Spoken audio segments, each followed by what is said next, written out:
Welcome to global voice. ముందుగా headlines.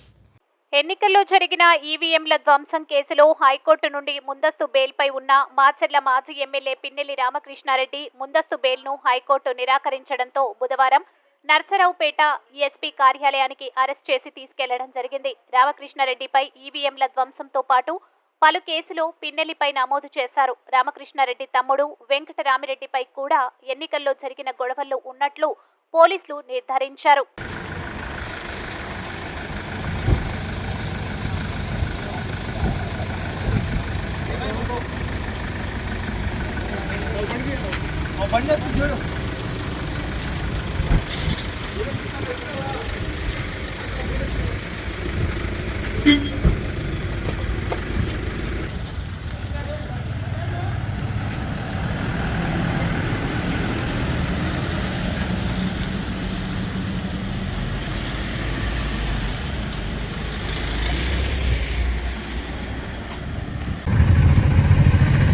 Anand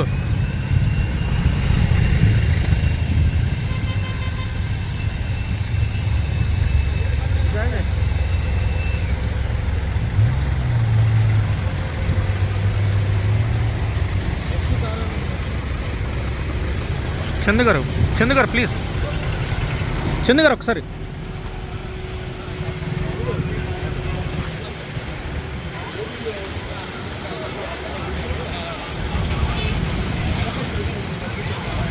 Chandu గారు